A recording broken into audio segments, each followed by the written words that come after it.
The Pharmaceutical Research and Manufacturers of America represents the nation's leading biopharmaceutical research companies. We are proud to work with universities, research centers, and other innovators to develop new medicines that help patients live longer, healthier lives. To learn more, visit phrma.org.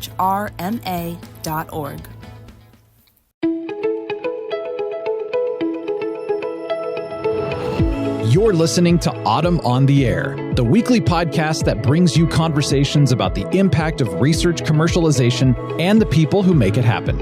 Join us for interviews with patent and licensing professionals, innovators, entrepreneurs, and tech transfer leaders on the issues and trends that matter most. Keep listening for an inside track on the people, IP policies, and politics changing our world. Welcome to Autumn on the Air. In this two-part episode, we will be exploring advocacy for technology transfer at the state, local, and federal levels, and we will be getting down to brass tacks, discussing practical strategies that tech transfer professionals can employ to initiate meaningful conversation with government officials, build relationships, and deal with policy challenges. Joining us as our guest is Autumn's Advocacy and Alliances Coordinator, Mike Waring. Mike is President/CEO of Waring Federal Strategies, a DC-based consulting firm. He has been active with Autumn for nearly 20 years, having previously served as Assistant Vice President of Advocacy and more recently, Cabinet Chair of the Advocacy and Alliances portfolio. Mike previously worked as director of the University of Michigan's DC office for 20 years, where he was active on tech transfer and IP issues. He chaired the AAU Task Force on Intellectual Property, IT, and Tech Transfer for many years, as well as working with Autumn on advocacy issues. Before his work with Michigan, Mike worked in the National Association of Broadcasters and was a legislative aide/press secretary for Representative Harold Rogers, a Republican from Kentucky. He has received numerous honors, including Autumn's Volunteer of the Year Award and the Bayh-Dole Award. Welcome back to the podcast, Mike. It's great to have you back on the air. Lisa, I always enjoy talking to you and all of our Autumn members, so thanks for giving me the opportunity today to do that as we look at a new year facing us in Washington and around the country. Yeah, and there's definitely a lot to talk about, and that's the reason why we're doing this as a two-part episode to explore the nuts and bolts of advocacy for tech transfer. So today we're going to talk about advocacy at the state and local level, and then next week we're going to talk about it at the federal level. So we have a lot to talk about, so let's go ahead and jump right in. And Mike, the first question I wanted to ask you is, given your extensive background in advocacy, how can tech transfer offices initiate meaningful conversations with state and local governments about the significance of innovation and tech transfer? Well, that's a great question to start with. And I want to preface all of my comments here during these next two discussions we're going to have about the importance of the first thing that tech transfer people need to do is work with their government relations people on their own campus who are in charge of all these relationships with state and local officials and federal officials. It's really important that you interweave our issues onto their broader agenda. They're talking to these people on a wide range of issues all the time. And in order to get the maximum impact, you want to tap into the expertise and the relationships that your federal and state relations people have with people in government. So that's the very first thing. Before you do anything in terms of trying to outreach to policymakers, whatever level they may be, you want to make sure you're coordinating all that with your government relations people. That's really key because they have these relationships that you can then use to help advance our arguments on some of these important issues. I think the most important thing for tech transfer offices to do is really just become educators of how this process works. You know, we assume that people understand how ideas come from the lab into the marketplace, that they understand all about patenting and finding investors and all that sort of stuff. They don't have a clue about any of that. Almost none of them has a clue about any of that. When I go up on the Hill talking about issues with Steve Susalka, AAU's CEO, the first question we ask in any meeting is, what do you know about tech transfer when we're talking to congressional staffers? And most of them know very little. So we need to explain our business first before we talk about our issues. That's kind of ironclad rule of lobbying. No one's going to understand what you care, how you care about a certain issue if they don't understand how your business works. So we got to explain how our business works. And there's a great graphic on the Autumn website that I would encourage people to go use. It's kind of like a cycle of innovation. It's like a big recycling arrow that goes around in a big circle. And it starts with the idea being brought to the tech transfer office, being evaluated, making decisions about patenting, finding investors, finding somebody we can license to, and what happens to the whole process. It's a wonderful piece. It's a one-page sort of infographic that you can use when you talk to anybody about what you're doing, whether it's a business, a policymaker, somebody in your family. It explains what it's all about and how the money comes back in to spur more tech transfer when we get licensing revenues back. It's great. I would encourage you to make copies of it, and you can actually personalize it to things on your own campus. So that's one thing I would do. But we really need to educate policymakers about what it is. What is tech transfer? What are we talking about here? Why is a patent so important? Why do we need to find investors? We don't make the things we discover. We have to find somebody to make them with our idea or take our idea to the next level so hopefully it can become commercialized. So that's what we need to do. And so that's really the focus. So when you get engaged in a meaningful conversation with people about tech transfer, start from that basic point. What is tech transfer? Describe it, give examples of it, talk about things you've done on your own campus, make sure they understand the importance of patenting and finding licenses and having an idea that actually has commercializability. And if you can do that, then you will have gone a long way in helping your university or your institution educate people about this process so they understand why we care about certain issues that are going to come up in relation to that. Now, Mike, what tips would you have for tech transfer professionals who are looking to establish strong connections with state and local government officials in order to ensure a collaborative approach to fostering innovation? Yeah, that's a good question. I think it starts on your own campus by having good relationships with your vice president of research, your president, other people on your campus, however you're organized there. Some tech transfer offices are standalone. Some are parts of vice presidents of research offices, usually in that case. When I worked at Michigan, we had a business engagement center that was a part of that did all of the interacting between the university and some industrial partners. So there's all these different connections, but you want to make sure you have your relationships with the internal relationships first. And then when you look to the outside, every state that I know of is in the economic development business. They all want to create more jobs. They all want to bring new industry to their state. And if you can show that your tech transfer office is contributing to that effort by creating startups, by licensing new ideas to companies that already exist in your state, they're going to be all ears. They're going to want to know, oh, that's great. Tell me more about that. How can we do more of that? What can I do to help you at the university do more of that? So working again with your state and local government relations people to look for opportunities to share those successes is really important. There's an old expression, you've all heard it, all politics is local. It really is. At the end of the day, congressmen and senators and mayors and everybody else, they have to care about what's right in front of them. What are the voters going to evaluate them on when they go to the polls? And so if you can show that your success can help create success for your region, then they're going to be all for that. So you've got to try to establish these relationships, again, using your federal relations and your state relations people, but making sure that you're talking on your own campus first, getting everybody on the same page so that then that ideas can be sold to the policymakers in your region. Now, Mike, you've mentioned a little bit about how advocacy involves education, but it also involves addressing concerns and misconceptions. So I'm curious, from your perspective, how can tech transfer offices effectively engage with local policymakers to alleviate maybe any reservations they have, as well as educate them about the tangible benefits of tech transfer? Well, I think, again, here we're talking about that's another way of saying, how do we make sure they don't misunderstand what we're doing here? Exactly. And I think that starts by, again, going back to explaining how tech transfer works. I mean, what is this process that we're in the middle of? It's all positive things. I don't know of any negative aspect in tech transfer. Now, there have been some communities that have looked at tech transfer as a business operation and actually tried to tax it at the local level because they say, oh, this is revenue for the university. It ought to be taxed. But again, I think if you explain to cities and communities and counties and states why that's a bad idea, and that the fact is you're actually creating new income for the region, not hurting it. I think that's really important. So again, it goes to the core of explaining what it is, how our business works. I can't stress that enough. And that's really where the expertise of the Tech Transfer Office is the lead on this. The people in government relations have the relationships, but you have the knowledge, you have the examples, you can talk about the specific things that you've done and introduce them maybe to some of your local startup companies. If you've created some startups, maybe have them talk to them about how they worked with you to begin this new business, which hopefully will grow, hire more people, maybe eventually will go off on its own, be bought by a larger entity, but it will grow, it will develop new opportunities for the community.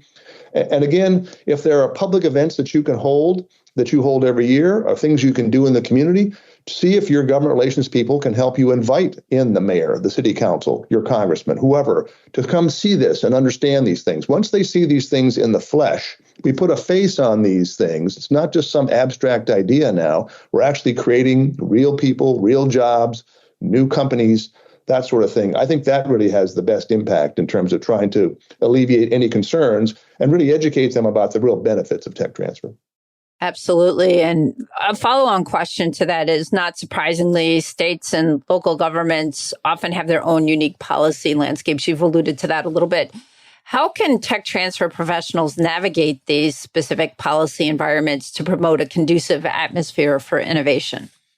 Well, see, that's again another reason why you want to have a good relationship with your government relations people, absolutely. Because that's what they're hired to do. They're hired to stay in touch with all these nuances and understand which city councilman, which mayor, which whoever state rep has an interest in certain issues. What are the things that will attract him or her? And what do we need? How do we need to talk to that person to try to get them to be on our side on these issues? So rely on their expertise. This is what they get paid to do. They have these relationships with people. We're all in a relationship business. The tech transfer people have relationships with potential investors, with other corporate entities. The government relations people, their customers are policymakers. So use their relationships that they have so that you can advance your cause here. There's a lot of other ways to sort of get involved in this too. The local chamber of commerce is great. There are a number of regional economic development groups. A lot of tech transfer people are involved with all of those kinds of things. And that's really helpful because then you're making connections that you can use in your business, but you're also reaching sort of leaders in the community or in the region and talking about how important the university's efforts on tech transfer are to the whole ecosystem in that region. So use those groups as well as a way to sort of share this knowledge and understand the policy environment in which you're working. Now, I wanted to turn and ask you about funding and support because these are crucial for tech transfer offices. What strategies can TTOs employ to engage with state and local governments for financial backing and support for their innovation endeavors? Yeah. So I think that's a good question. And obviously, some universities actually invest in their own tech transfer operations. They create the seed funds and that sort of thing. So that's kind of a internal kind of a thing. I'm not sure. I'm not aware of a lot of states that invest directly in tech transfer, but a lot of states invest in economic development. And so I think you ought to look for ways to piggyback your efforts with what's going on in the region. That's why I think these regional collaborations are so important. And I think working with these other groups will allow you to find out about opportunities where you can tap into that. I know at the University of Michigan, where I worked for a number of years, there was a whole office that spent a lot of time working with the state of Michigan's Economic Development Corporation to actually tap into some grants that they used that were mostly things like helping communities where plants had closed, a lot of auto plants and parts manufacturers. Oh, yeah, Michigan for sure. Yeah, Michigan for sure, yeah. Yes, and the upper Midwest. And so that was very helpful. Now, that doesn't directly relate to tech transfer, but there are opportunities, I think, to work within that scheme in your own campus to try to see, is there a way that we can leverage some of this assistance for ourselves? Again, I think having internal conversations about this and being connected to these outside groups is the key to sort of being aware of what there might be in terms of opportunities about funding. When we do the federal piece next time, we'll talk a little bit more about the direct funding now that is available from the federal government to help tech transfer. So I want to explore this idea of public awareness because it's vital in advocacy efforts. How can tech transfer offices engage with the local community, like you were just talking about, to help create better awareness and garner public support for their various initiatives that are driving innovation as well as this economic growth that we've been talking about? Well, this is the chance for the tech transfer office to really show its chops, to really demonstrate its value. So there are lots of great things that tech transfer offices do, and they should be trying to make sure people understand what they're doing and get credit for that. So I know that a lot of universities put out press releases when there are new companies formed, which is great. And those can all be aggregated to talk about what there's going to happen, how many employees they're going to have, what they're trying to accomplish, that sort of thing. There are annual reports. I know that at Michigan, our tech transfer office does an annual report every year. How many licenses? How many new companies did we form? How many new inventions did we discover? Those are great. I used to take those around Washington and give them to our members of Congress and show them the value that we were providing. So if you're doing an annual report, if you're not doing one, you should be doing one because it has so many uses. But it's also great for internal purposes as well with your own people in your research office and in the president's office to understand the value that you're bringing. Another thing that you can do is events. And I know that at Michigan, they have an event every fall focused on innovation. It's kind of like an all-day fair where they bring in startup companies and they'd have them set up in a big ballroom with tables and they talk about what they were doing. And you could walk around and meet these people. And then there was an overriding program that talked about the value of all this effort. I think that's really valuable. And if you can get local leaders to that, whether they're federal or state, or city leaders to that sort of thing, that's really, again, you're putting faces on this effort that we're doing. It's not some abstract idea. Here are real people and real companies being formed out of this whole thing. So, and you're really trying to make tech transfer understandable to the average person when you do that. So events, publications, press releases, all those sorts of things are really helpful. Working again with your government relations people and also your public relations people on your campus, because they love to sing your praises and make sure they're out there telling people what a great job you're doing. So I want to turn now to collaboration with local entrepreneurs, because that can be a really powerful advocacy tool. How can tech transfer offices effectively collaborate with local business leaders and entrepreneurs to help amplify their message and garner support from the state and local governments? Yeah, I alluded to that a little earlier. I think there are a lot of state economic development players that you can work with. You know, you have your chambers, you have your regional economic development groups, you have your state economic development people. You also can look at other folks like state associations. For example, almost every state has a bio association. And that is all the biotech companies in your state. And you're probably already working with them anyway. This is a great way to sort of work with them on a collective message about the value of these sorts of things.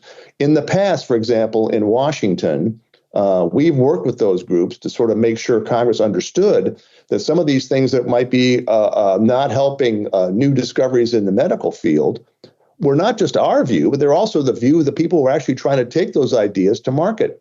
So if you can work together with your state bio association, other kinds of groups like that, industry associations in your state, in your region, that's really, really helpful to try to have those collaborations. Local chambers, economic development people, all those opportunities, they really all give you a forum for you to talk about the value that you're bringing to the community and the great ideas that you're doing and all this great science. It's now being paid back because now we're getting inventions and new discoveries as a result of all this federal investment and research that we get. So, Mike, finally, as the podcast comes to a close, I wanted to ask you, what advice do you have for tech transfer professionals in measuring and communicating the success of their advocacy efforts to both internal stakeholders as well as the broader community when it comes to working with state and local governments? Sure. Well, I think, first of all, when we talk about the way of measuring, that's always a tricky business. I think Autumn itself has wrestled with that issue over many years. How do we measure success in tech transfer? I think in the past, it was always focused on things like revenue, licensing revenue, and patent revenue, and that sort of thing. And I think there's value in that. But I also think there's a broader message here that you need to convey about the measuring the success of your efforts in terms of what we're trying to accomplish in the tech transfer sphere. I talked about sharing success stories through the press, annual reports are a great way to sort of aggregate all of that and have an annual statement that you can give to anybody in your campus or anybody off your campus that says, if you think tech transfer is not really valuable, here's why it is. And here are all the great ways. Here are all the lives we've touched. Here are all the things we've actually accomplished. And the other thing too, there's another piece of tech transfer they often don't think about, which is all this money that's spent on research is also training the scientists of tomorrow. Because in every lab, there are professors and researchers, but there are also graduate students. And those graduate students working on those grants and helping develop that research are going to be the researchers of tomorrow. And so the tech transfer is often the knowledge from the faculty to the graduate students who are then going to become the faculty in the future. That's another version of tech transfer. It's not directly involved with the kind we think about, but it's a very positive thing for our country and for the world when that happens.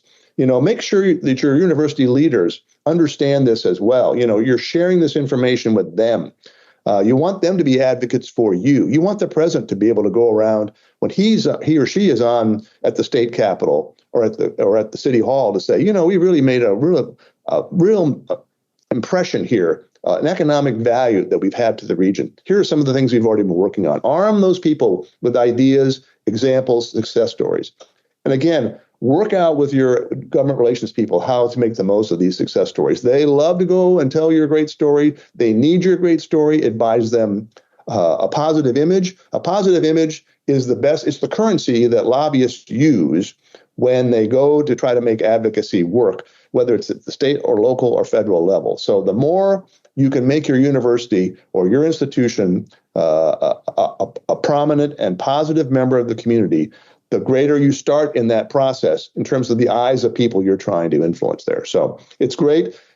Communication is great. If you don't know who your people are in your government relations office, the first thing you should do when you've heard this podcast is go meet them. Take them to coffee. Go sit down and introduce yourself. Make sure they come visit your office and see what you're all about. Make sure they understand what it is you're doing. Make sure they're on your lists for all your press releases. Make sure you're sharing your annual reports. If there's going to be an event on campus, let them know in advance. Maybe they can try to invite people to come to that, local leaders. So those are all really important things. So be doing all that. I know it's hard when you're in tech transfer and you're busy doing all sort of the basics of the business, but it really helps to try to find outside folks who are willing to be third-party supporters of what you're doing. And when we get policymakers to understand tech transfer, we push our whole profession in a positive way.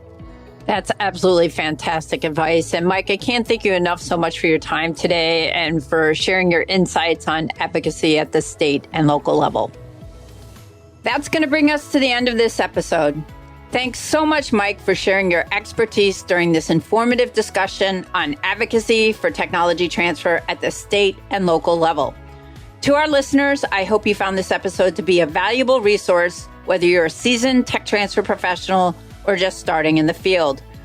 Be sure to join us next week as Mike will be back to continue this conversation at the federal level. We'll be exploring how advocacy efforts translate to the national stage, bringing you more practical insights and actionable strategies. Thanks for listening to Autumn on the Air with Lisa Mueller. Get social with us and share your thoughts.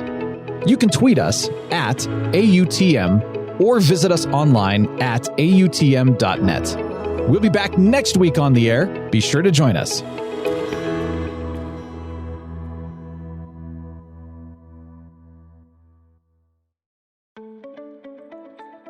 New to tech transfer or a seasoned pro?